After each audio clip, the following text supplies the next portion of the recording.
Hello and good evening, Chicago. Welcome on in to another episode of Chi-Town Weekly here on IE Sports Radio, your direct feed for all that is sports. It is the finale of 2024. Yeah, I know tomorrow's actually New Year's Eve, but this is the last show we're doing for this year. To celebrate, we are going to take a look at the entire Chicago pro sports landscape for the year 2024 and see where all the teams are. This might be the most brutal segment I have ever done in my entire life. You may want to have a stiff drink handy. That's going to be a rough one.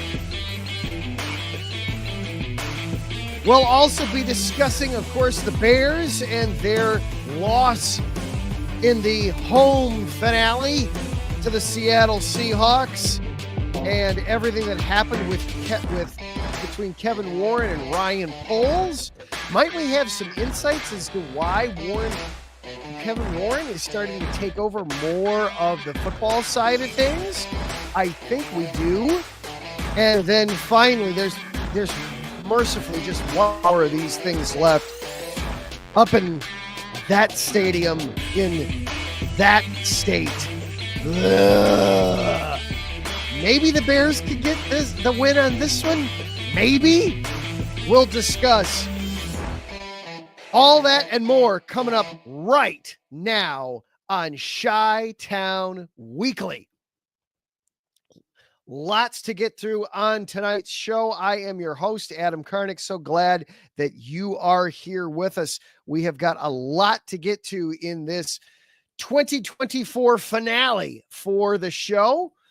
Going to be, of course, talking Bears, but then we are going to be talking every single one of Chicago's 8 pro sports teams in the city, how they did this past year. So a lot that we're going to be getting through, a lot to do on the show tonight. The chat room is already bumping and buzzing. Good evening, Taryn Rodriguez and Wes Trueblood. Good evening to both of you gentlemen.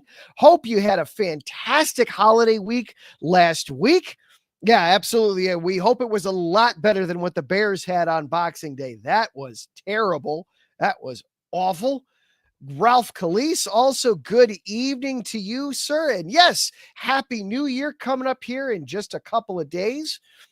If you are watching the show live, hop on into the chat room. We can interact and have some fun, some back and forth that way. Or if you are listening to the show on the playback as a podcast, thank you for making this part of your weekly ritual. I really do appreciate it.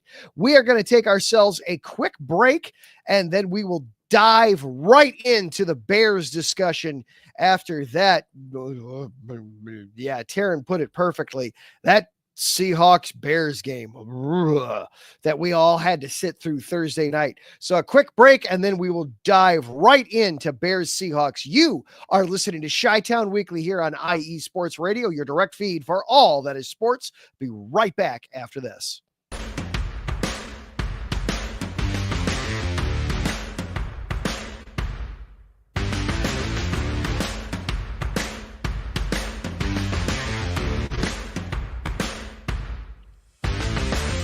IE Sports Radio fans, this show is brought to you by Planet Jerky Premium Brisket Beef Jerky.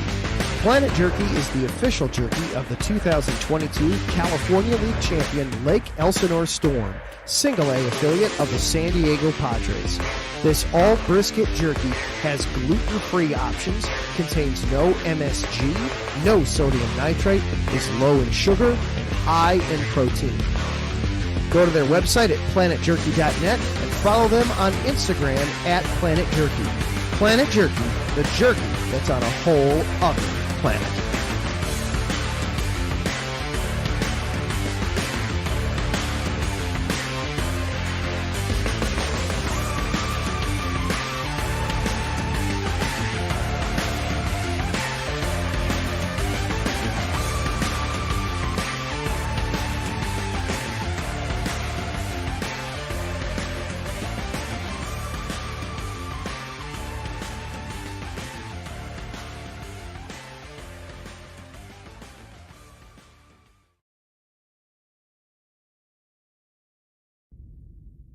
Rise and shine. It's 4 a.m. The stars are still out. The sun is beneath the horizon, but it's time to punch in and go to work. The comfort of your warm-ups turns into the grinding out of your reps as the clinking and the clanking of the plates create a symphony of euphoria. There's no other feeling like it. Earn it, burn it, and take what's yours. IE Sports Radio has proudly partnered with Vital Apparel, a brand that not only fits great, but also promotes and donates to mental health research. Use our code IESR to get 15% off their comfortable and inspiring gym wear and help them on their amazing journey to support mental health. Go hard, take part in your iron therapy, and be strong. Because when your mental health is as strong as you are, there's no telling how far you'll go.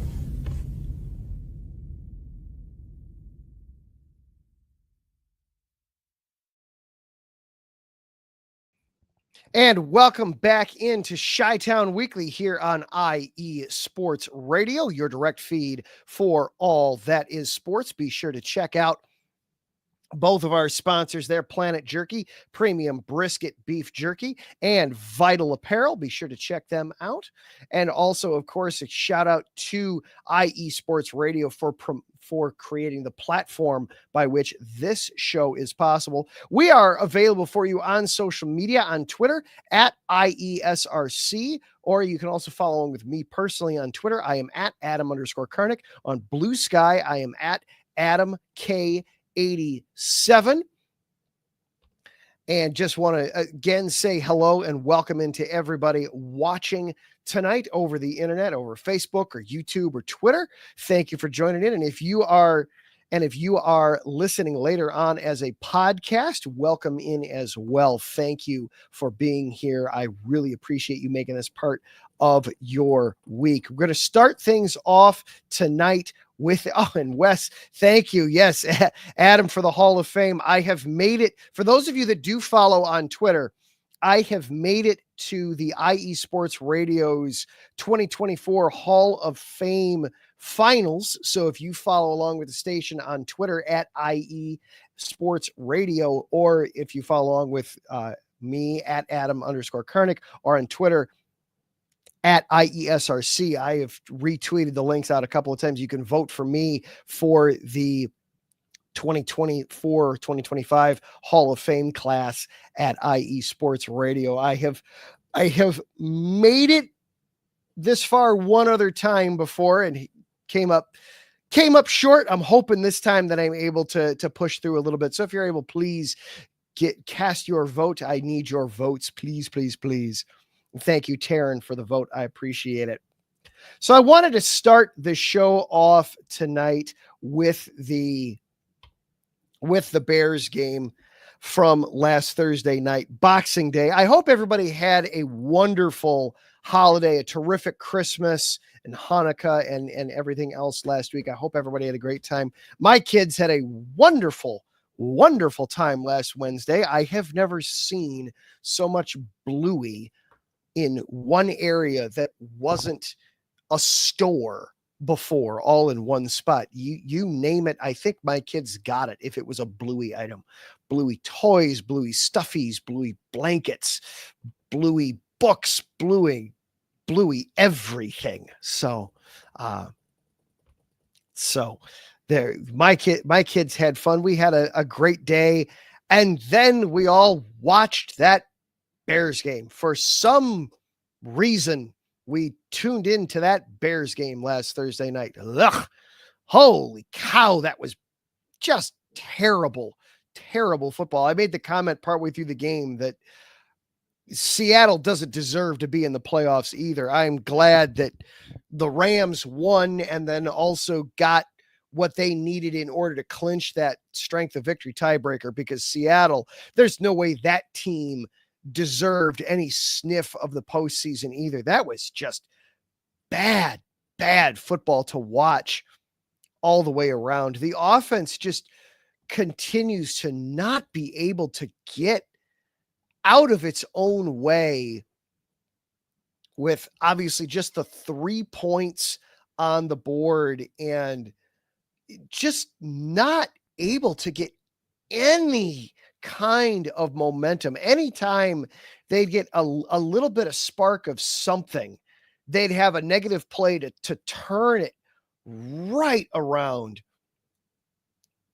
5 of 15 on third down, just 179 total yards of offense. They didn't even average 2 first downs a drive in that game on Thursday night. Obviously, the weather wasn't ideal for it. It was raining. It was in the 40s. My wife and I both commented that, wow, we'd both rather that it would have been like 15, 20 degrees colder. That way what was coming down was snow. That would have felt so much better than rather sitting out there in that miserable cold upper 30s, lower 40s rain. That is a miserable, miserable feeling there for that. So I know it was just just miserable all the way around for everybody that was there. And then, you don't even get the satisfaction of watching a good game from Caleb. 16 of 28, 122 yards, no touchdowns, though he did throw a touchdown. It just came off due to a penalty. And then you had the end of his interception-free streak. He finally threw a pick for the first time in this miserable 10-game losing streak. He threw an interception, and it was to me, that play was kind of like almost the icing on the cake there, where it was just because that wasn't even fair. What a terrible way for him to lose that streak on another botched clock management situation that puts you suddenly into a 4th down and forever, where you've got to go for it and the clock is winding down, and he knows that, here comes the overload blitz again. We don't have any solutions for this. I can't take a sack, so he just has to launch it off his back foot and hope and pray that Keenan Allen comes down with it, and instead it gets intercepted. What's the kid supposed to do in that point? You can't take a sack. Taking a sack is the worst thing you can do in that spot. You've got to throw the ball to at least give your playmakers a chance in that situation. And instead it goes just a hair too far, and it winds up getting intercepted. I felt for Caleb in that one. It just, what a terrible way for his streak to come to a close. His 6th interception on the season, and first since the Jacksonville game, ironically the last win that they had, 12 weeks ago. He went 10 consecutive games without an interception, and it ends on that. But what are the big things that came out from that game? Because obviously the season is lost, so the individual talking points of the game aren't all that exciting. But what are the interesting talking points that came out from it had to do with something that Ryan Poles brought up in his weekly pregame hit with Jeff Joniak on the flagship on ESPN 1000. And Joniak asked Ryan Poles why the team is getting off to, why they're struggling to get off at such slow starts every week. And they struggled again. They failed to score in the first quarter again on Thursday night. They have scored just 20 points in the first quarter all season. They put up just 3 points in the entire game for this one, obviously. And Poles said something very interesting in that some of the problems that the Bears have been experiencing go all the way back to training camp in July. Now, it wasn't expanded, but Joniak didn't ask any kind of a follow-up. Poles didn't offer up any kind of explanation. So we don't know specifically what he was talking about there. But it's very peculiar, very odd that you've identified that there have been some problems since training camp that are still plaguing the team. Training camp was 5 months ago. Yes, you've gone through a head coach. Yes, you've gone through an offensive coordinator, but you're the general manager. You have got to step up and address these problems. You shouldn't wait 5 months or 6 months to when the season is over to address them. This wasn't supposed to be a development year. This was supposed to be a competitive year. This was supposed to be you take the next step and you be playoff relevant come December. And heck, maybe even end up in the playoff discussion. Now, the way the season has actually gone, I before the season, I was thinking, 9 wins might be enough in this NFC to warrant a playoff spot. 12 might be, it might take 12 just to get the 7 spot, as it turns out. 9 wouldn't have gotten you even close. But still, the thinking was you weren't supposed to be dead by December this season. So the thinking and attitude of, we'll just wait till the offseason, that should never have been crossing Ryan Poles' mind. But I think that's giving us another piece to the puzzle here of why we're seeing Kevin Warren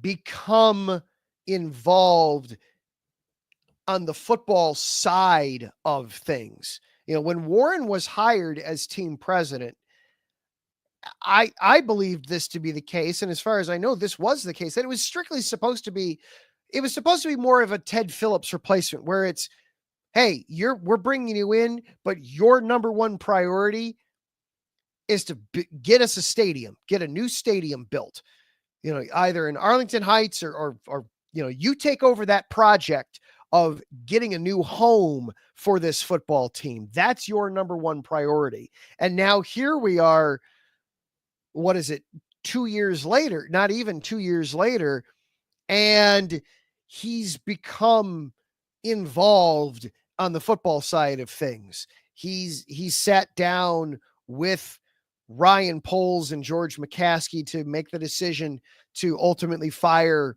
Matt Eberflus.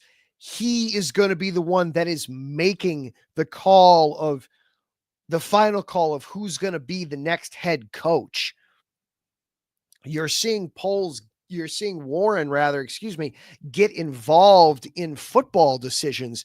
I think it's because Ryan Poles is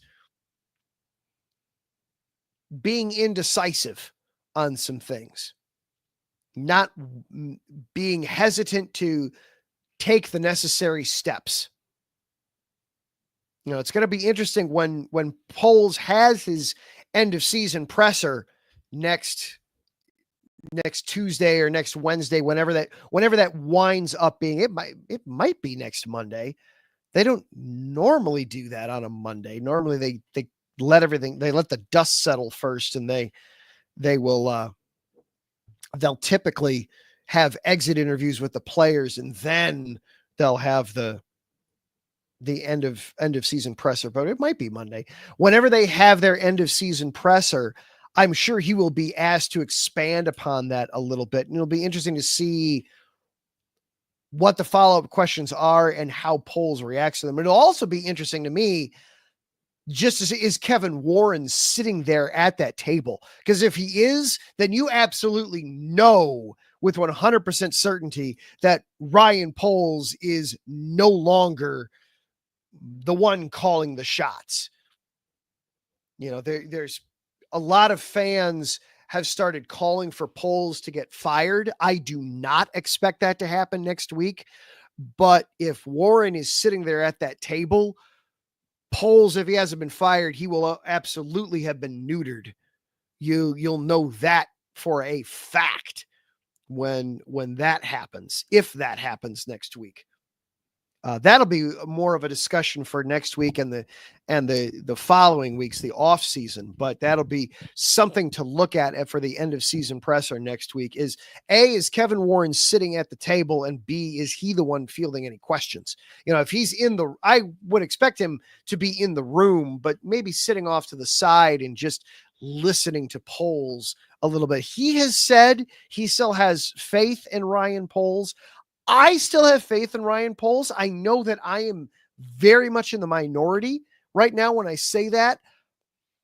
I think I'll be honest, I think a lot of the hostility that Ryan Poles is getting is simply due to the fact that the team is on a 10-game losing streak. Eberflus is gone, and there's still this rage and fire. And so it just has to go towards somebody. And so, Poles, you're the next man up. We talk about next man up with the players. This is next man up on the front office side of things. Eberflus is gone, so now it's Poles' turn to take all this heat. And I don't blame anybody for getting mad at him, but I also don't think he has done as poor of a job as a lot of fans are giving him blame right now. I do still feel like, I love this analogy, so I'm going to go with it. If it's the general manager's job to go out and get the groceries, and the coaching staff's job to then turn those recipes into a dish, into a meal, Poles has done a good job of going out and getting you grade A ingredients. Keenan Allen, Caleb Williams, DJ Moore, DeAndre Swift, Jaquan Brisker, Kyler Gordon, Montez Sweat. He has given you good ingredients. The coaching staff has done a terrible job of doing anything with it.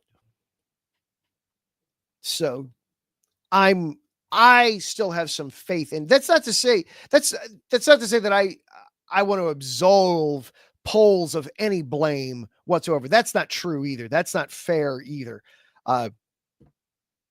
He has to wear blame for this. The team, it has not worked to this point. It has not worked. He has made some bad moves. Nate Davis, Chase Claypool, Tremaine Edmonds is having a down year. TJ Edwards has done, you're seeing good play out of the linebackers, but not necessarily what you're paying for with that. Obviously, hiring Eberflus has been a disaster.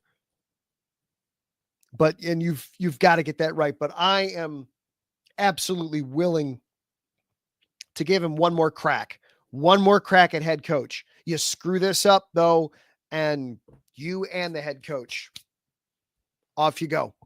That's that. They do play the Packers. There is one more game that we do have to get ourselves through.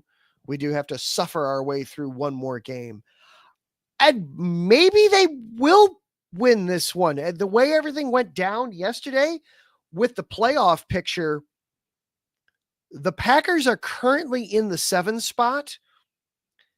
They might be able to move up to 6, but not only does that require them to beat the Bears, it also requires the Cowboys to beat the Commanders. And the Cowboys have no reason to play at all on Sunday. So I would fully expect the Commanders to win that game. I don't know if the Packers will have any scoreboard watching going on. It would not shock me if we get to halftime of that game, the Commanders have All right. I'm a dad. I'm allowed to make bad puns. If the Commanders have a commanding lead over the Cowboys at halftime and LaFleur comes out and says, you know what? Jordan, go sit down. Christian Watson, go sit down. Josh Jacobs, go sit. Get all the important people back on the bench where it's safe. We'll give the backups an opportunity. If we lose, darn, we lose. We're the 7 seed regardless. Let's start prepping for Philly. It would not shock me if that happens. So maybe it also wouldn't shock me if they'd say, you know what? Yeah, it's still the Bears. We still want to just absolutely just twist that knife in a little bit and just give it that extra twist. It wouldn't shock me at all if they did that either. So maybe we'll see. Maybe we won't. We do know most of next year's schedule too, but we'll go over that next week. But so maybe we'll see this streak end, or maybe we'll see history for the second time in 3 seasons with a new longest single season losing streak in franchise history. Oh boy. And on that cheery note, Wes putting in the chat room, he really does feel bad for Caleb. He also wants to give Poles the benefit of the doubt, but at the same time, he's saying that whatever Poles was seeing was not real. Was a lot of a mirage there. A lot of a mirage there with that. So we are going to take ourselves a quick break. On the flip side, if you've been wondering, gosh, sports this year has kind of felt like a drag. Well, there are 8 pro teams in Chicago that we cover. Obviously, a few of them get talked about more so than some of the others, but we're going to talk about all 8 of them in the back half of this show. And we are going to review how 2024 went for each one of them. This might be the most masochistic segment I have ever done in my life. Get a stiff drink ready for this one, guys. We are going to toast 2024 goodbye and good riddance. We'll catch you on the flip side. This is Chi-Town Weekly, part of IE Sports Radio, your direct feed for all that is sports. We'll be right back after this.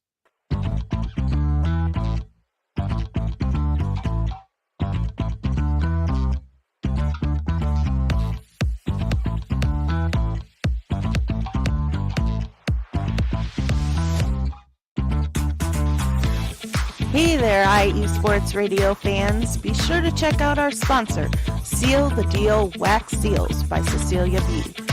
You just finished your very own wedding or baby shower invitations and you're looking for that extra special touch? Maybe you just wrote a letter to a relative or a friend and you want to add to their smile when they receive it. Then seal the deal with Cecilia's handmade sealing wax stamps for your invitations, letters, and gifts. You bring the deal, we'll bring the seal. You can find them on Instagram at sealthedeal_wax stamps and on Facebook, Seal the Deal Wax Seals.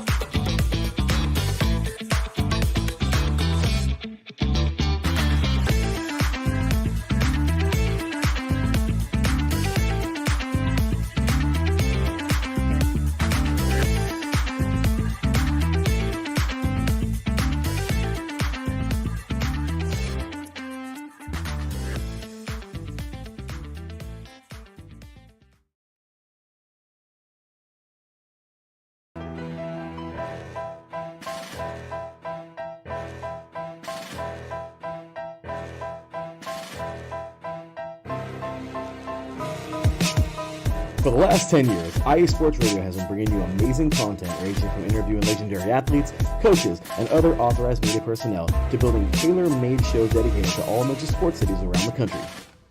Make sure to follow us at IE Sports Radio on X, Instagram, Facebook, TikTok, and YouTube to keep up with the latest in sports and with all of our shows.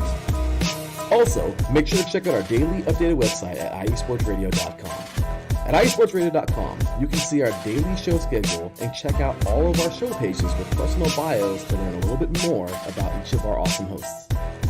In addition to our show pages, you can catch the iSports Radio blog, Hall of Fame, Fans of the Month page, and our merchandise shop, including t-shirts, tank tops, caps, long sleeves, hoodies, and more.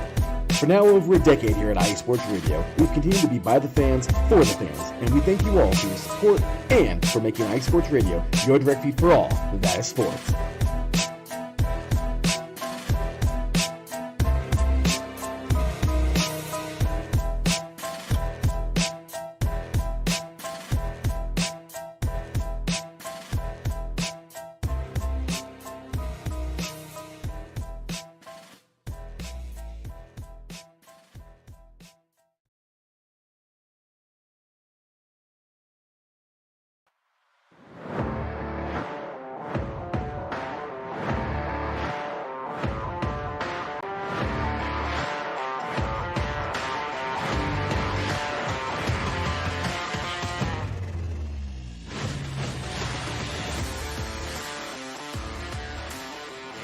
What's good, sports fans? It's your boy Aaron Yell, and if you are looking for sports takes that live a mile above the rest, look no further than Mile High Musings here on IE Sports Radio, your direct feed for all that is sports.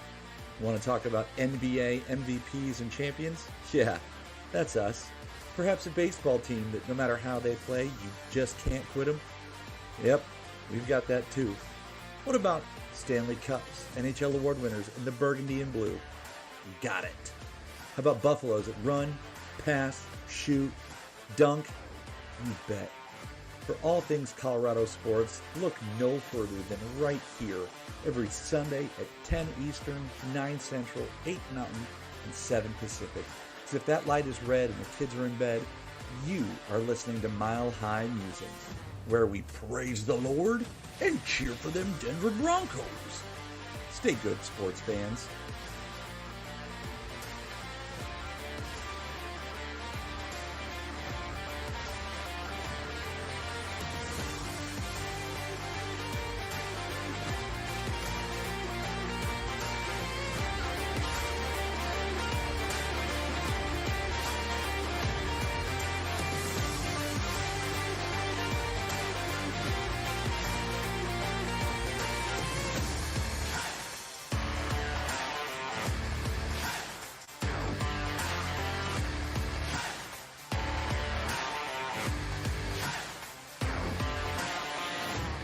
And welcome back on into Chi-Town Weekly here on IE Sports Radio, your direct feed for all that is sports. Adam Karnick back with you. Well, with tonight being the final show of 2024, I thought that we would ring out the old year and ring in the new by taking a look at all the sports teams in our Chicago landscape, specifically the pro teams. There are 8 teams that we cover here on Chi-Town Weekly, 8 pro teams. Obviously, some get heavier coverage than some of the others, but I keep an eye on all of them. I try to keep everybody involved and try to have it be as fair as I possibly can. The Fire, the Red Stars, the Blackhawks, the Bulls, the Bears, the Cubs, the White Sox.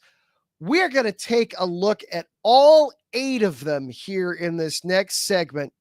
We're going to go through, see how they did in 2024, some of the stories, and most importantly, the records that they accomplished this year. And then we are going to compile a total Chicago record for 2024 on the whole.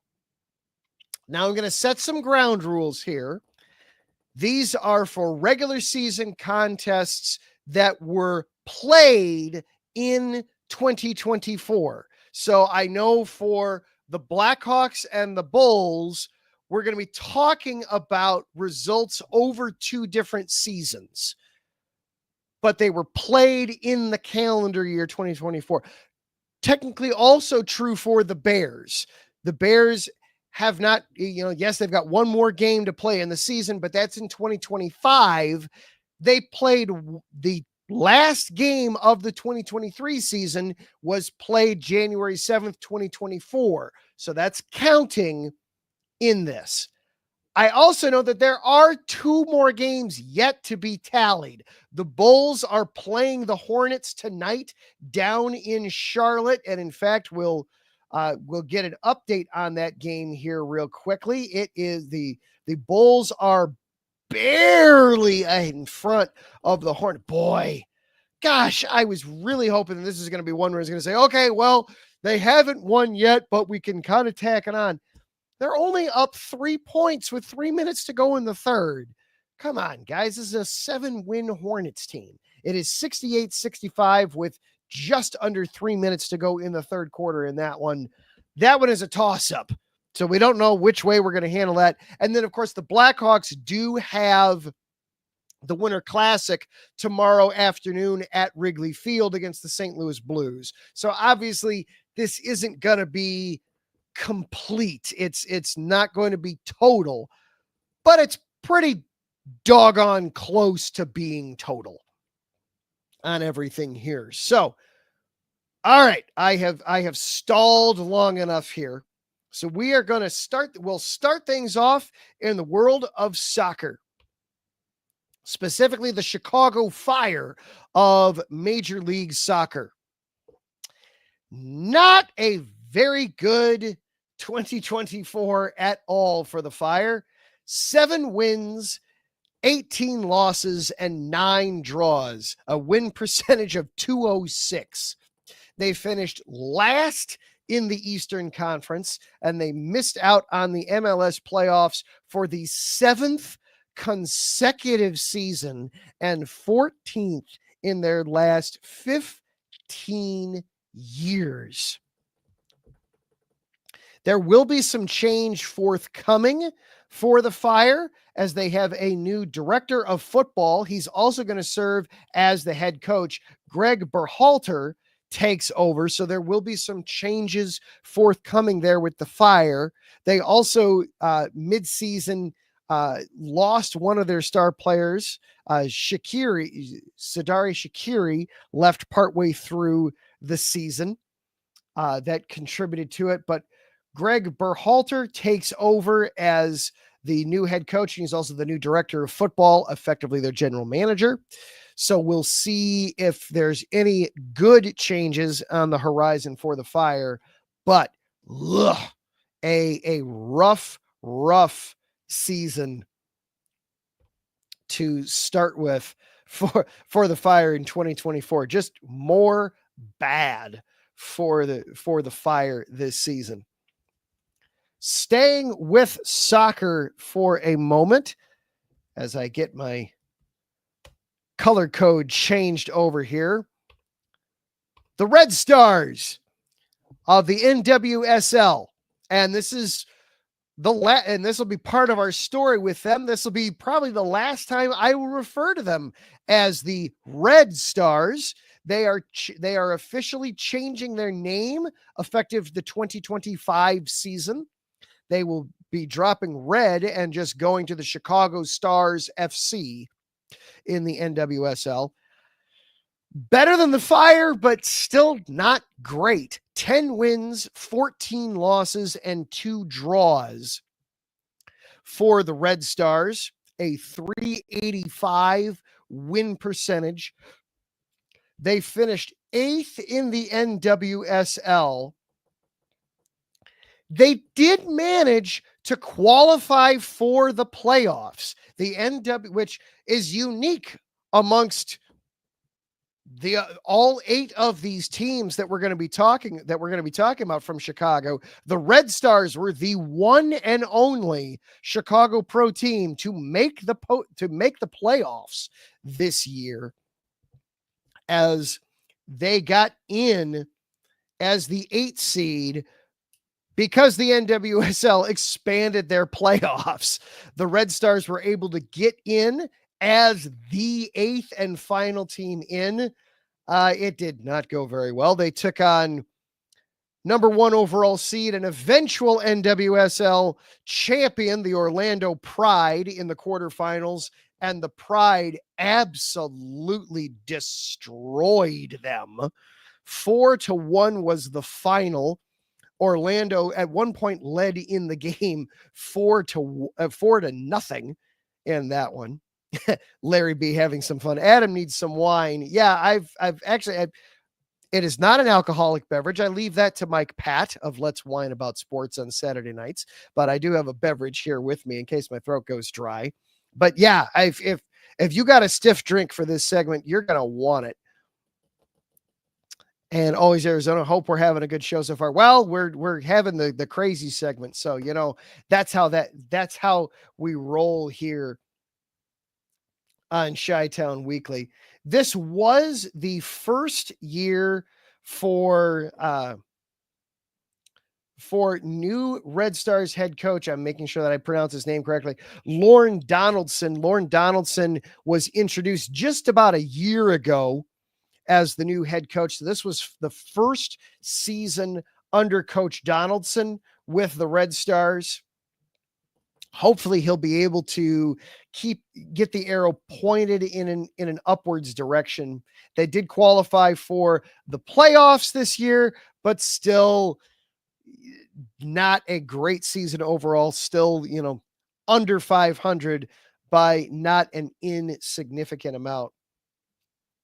Now we're going to flip things over to a team that is, one of those teams that is a little bit of both.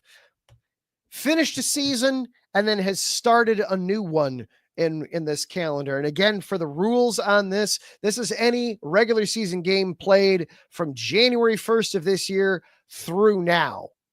So we are talking next about the Chicago Blackhawks in 2024 specifically. They have gone 24, 53, and 6, a .289 winning percentage. Ugh. Some of the big news, of course, we talked about this just a couple weeks ago. The Blackhawks very recently fired their head coach, Lucas Richardson. They got rid of him just a couple of weeks ago. They named Anders Sorensen the interim head coach. He takes over, being pulled up from the AHL Rockford Ice Hogs, the first Swedish head coach in NHL history. But a very disappointing start to this season for the Hawks. This very much like the Bears. We were expecting the Hawks with Connor Bedard to take a step, if not necessarily being a serious playoff, if not necessarily being a playoff team this year, but at least being a serious playoff contender. Instead, just a horrible start to the season, despite bringing in some excellent players, Teuvo Teravainen, Jason Richardson, to try to help give them a boost and give them a bump. It has not panned out at all for the Hawks this year at all. Just 24, 53, and 6 in 2024. Now they do have a game that they are playing tomorrow night against the Blues, against the St. Louis Blues, who are also having a very subpar for them season. They are just 17, 17, and 4, exactly 500 at this point. So the Hawks, they've been playing a little bit better of late, but then they got killed by the Stars last night. They got blown out by the Sabres a couple nights before that. So we'll see what, if anything, the Hawks will be able to do in this one out at Wrigley tomorrow. Going to be strange conditions there at Wrigley for a hockey game too. It's going to be in the mid 40s and possibly raining tomorrow. Going to be unusual circumstances for a hockey game. Usually, not your typical outdoor hockey weather there. So, I mean, the NHL has played in less conducive weather outside before, so they can certainly do it, but definitely not what you'd be looking for. Moving on then from the Blackhawks, I'll give everybody a chance to real quick take a slug here as we go from the Hawks. The Chicago Sky of the WNBA, 13-27 in 2024, a .385 winning percentage. The Sky finished 10th in the WNBA and missed out on the playoffs for the first time since 2018. This despite having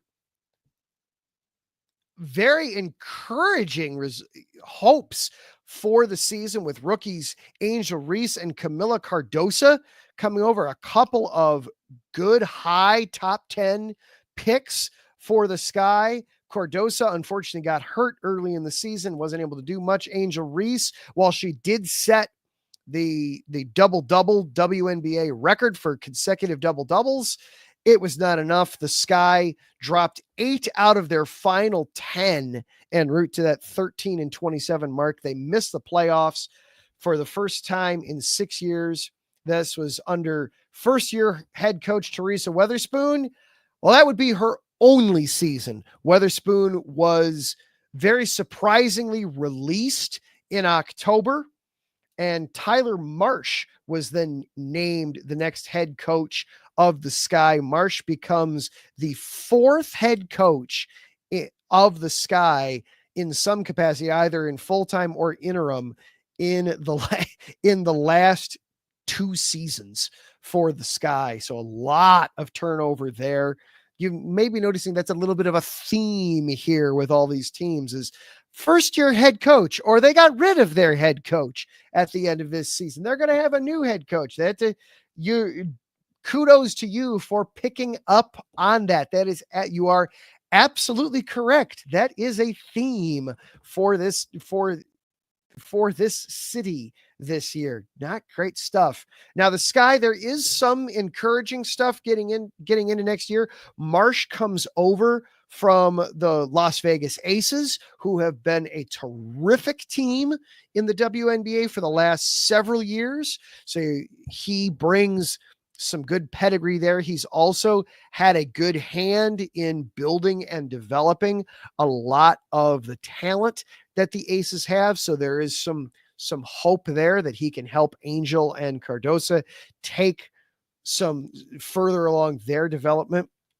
They also, despite being required to give a pick swap over to the Dallas Wings, the lottery worked in their favor, and the Wings' own pick wound up being higher than the Sky's anyway. So the Sky got to keep their first round draft pick right where they got it, which landed inside the top 10. I believe it landed inside the top 5 even. I apologize, I actually don't have that in my notes. So there is some encouragement and some good things possibly for this coming season, but still a rough season to have to get through this year at the very least. Next up on our tour around Chicago's pro sports, we hit the middle. We hit the Cubs.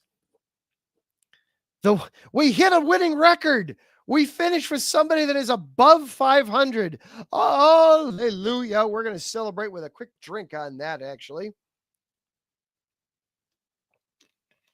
The Chicago Cubs, well, let's not get too ahead of ourselves, though. It wasn't that great of a season. The Cubs went 83-79, a .512 winning percentage. Actually, the exact same record that they had in 2023, which was good enough for 3rd place in the National League Central, but it does mean that they missed out on the playoffs, which was not the idea under new manager Craig Counsell.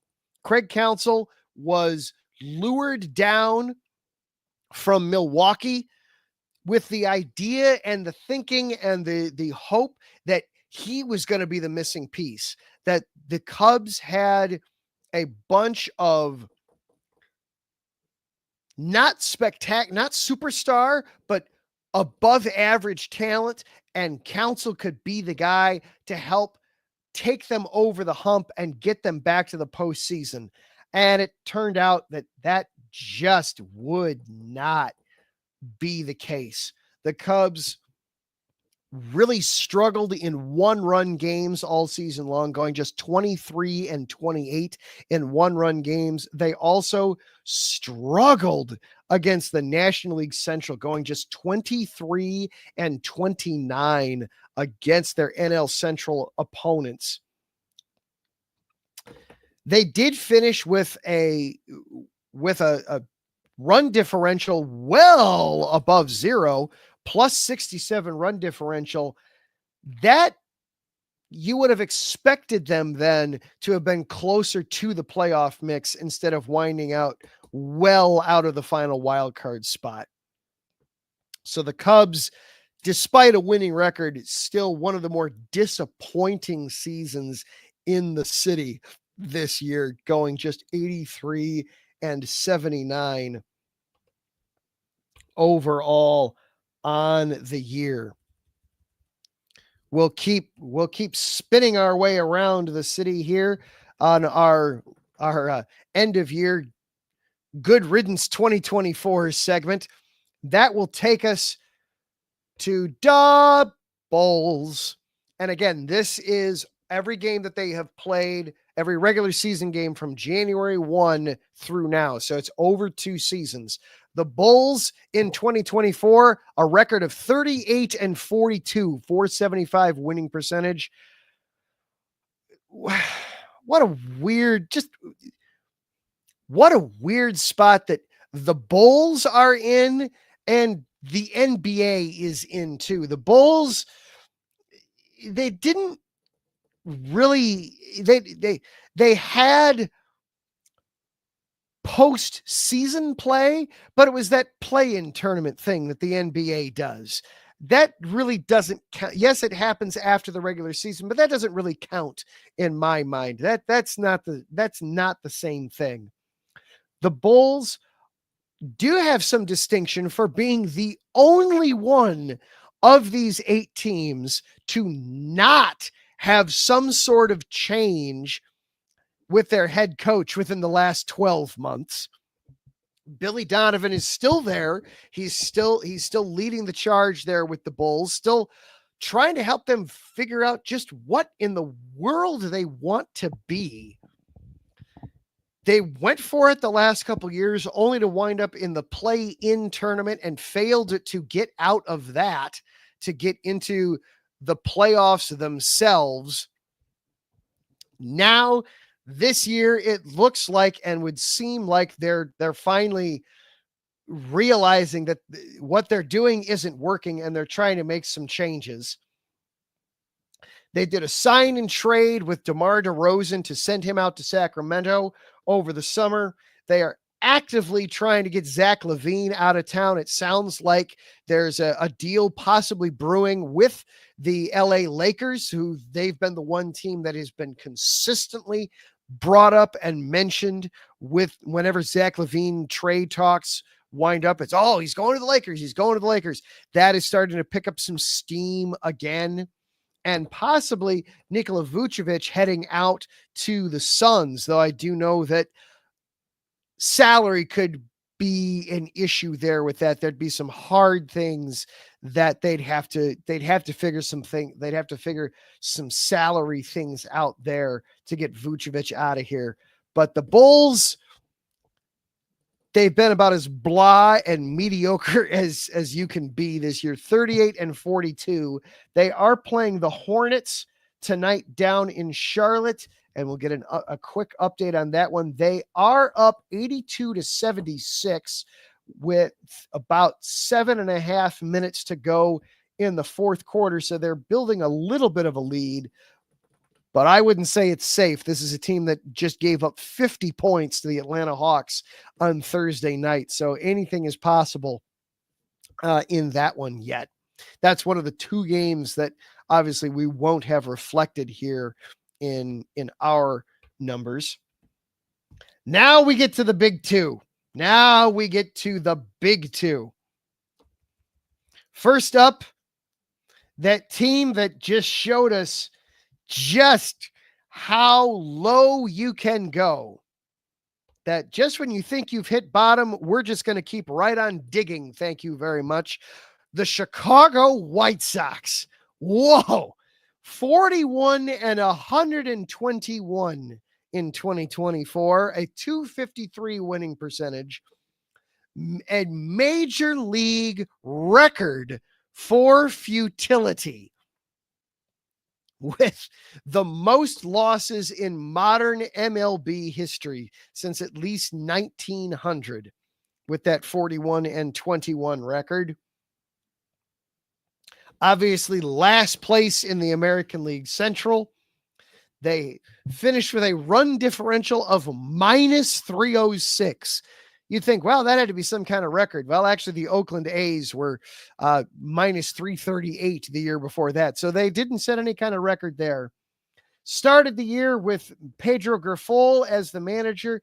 He got the boot in August. Grady Sizemore then was named the interim manager at that point. Actually got a little bit of kind of sort of decent play out of them. They did win their final series against the Tigers to prevent it from being an even worse final total than it was. And then in October, as soon as the World Series ended, the White Sox named Will Venable as the 44th manager of the White Sox. He will take over and try to get some semblance.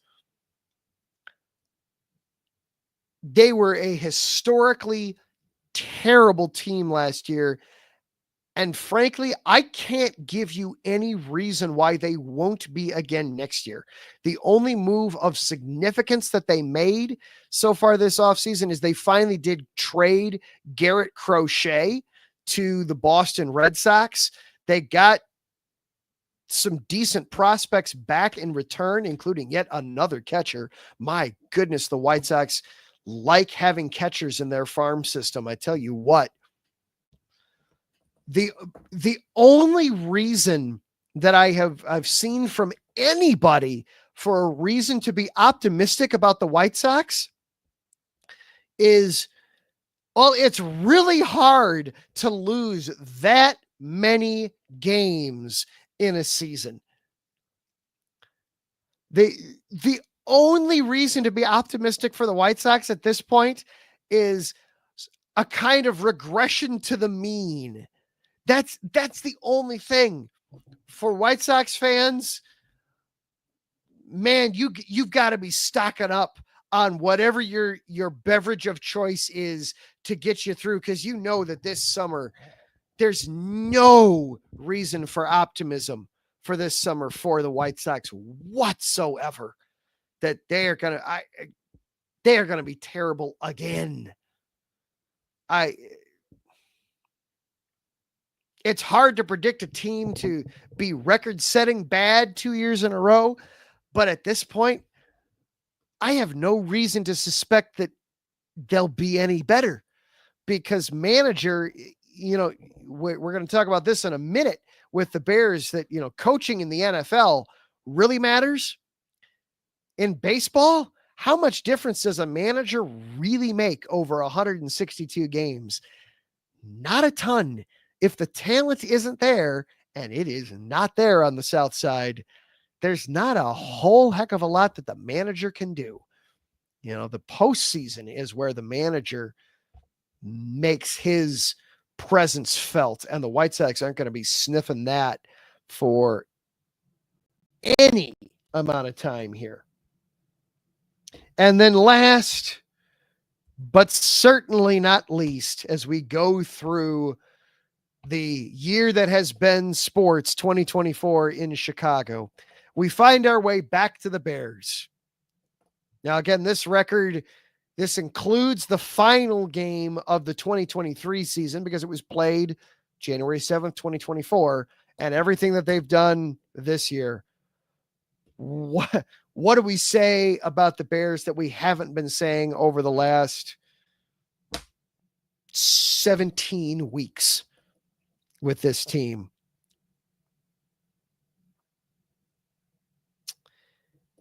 We began with such high hopes, thinking that they were finally making that push to relevancy. You had everything in place. You had the wide receivers. You had the draft capital. You had a top 10 defense.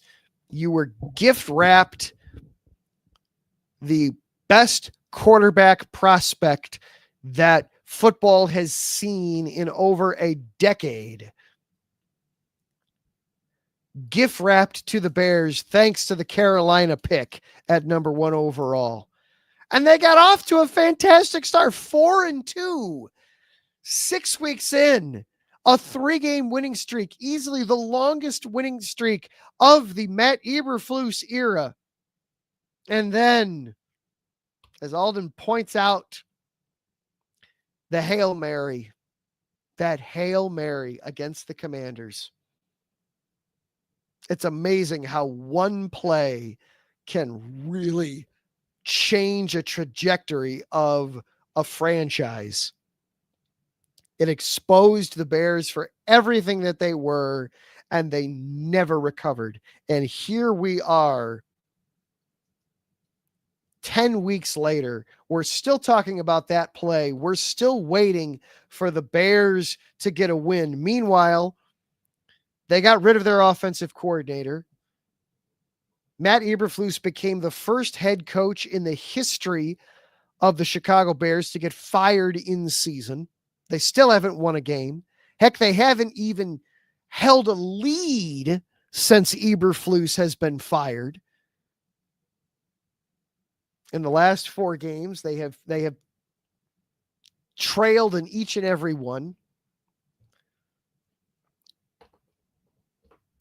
And we have all of the questions in the world heading into this offseason. Oh, the Bears, the Bears, the Bears, the Bears. So, where does that put us as a city for 2024? 604 games. Yes, there are 2 pending. The one tonight for the Bulls and then the Blackhawks contest tomorrow afternoon. But for the 604 games that we have results, final tallies, 220 wins, 367 losses, 11 draws in soccer, and 6 overtime losses in hockey. A final winning percentage of .364.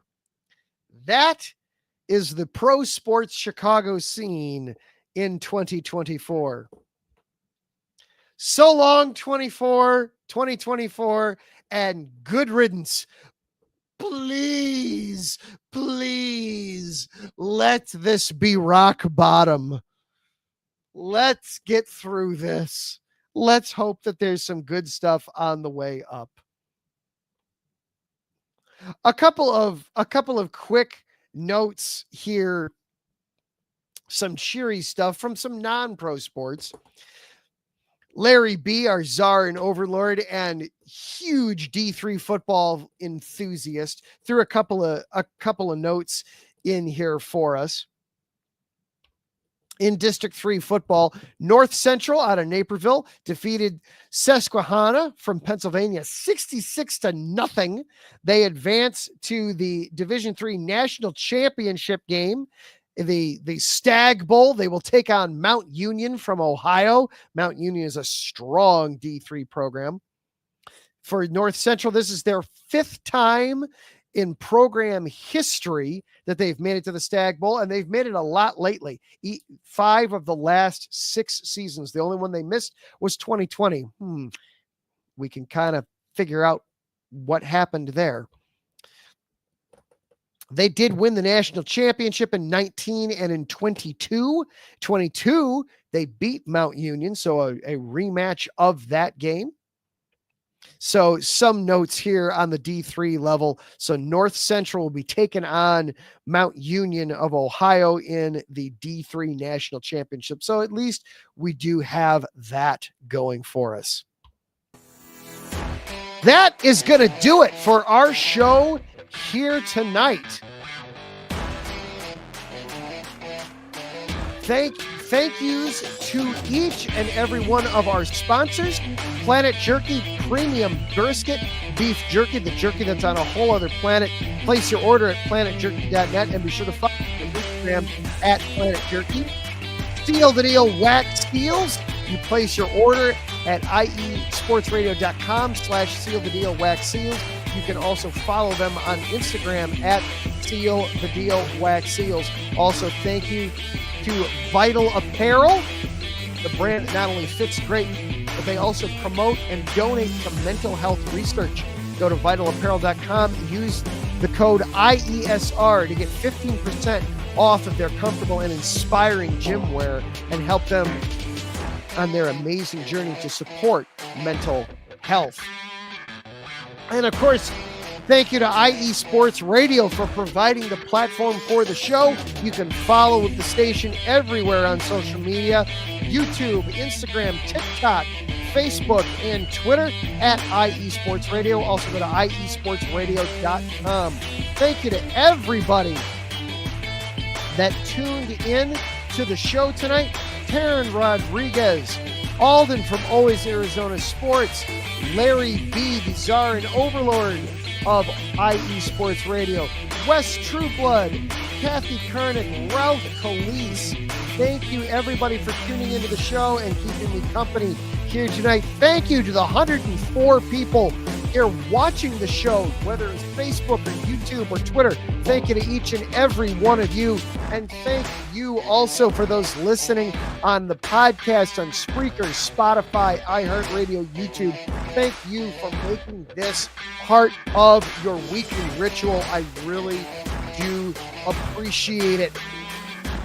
Next week, we will put a bow on the Bears season. We will discuss off-season plans.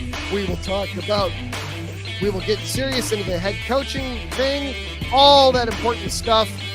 Until then, have a great new year, everybody. We'll see you next week.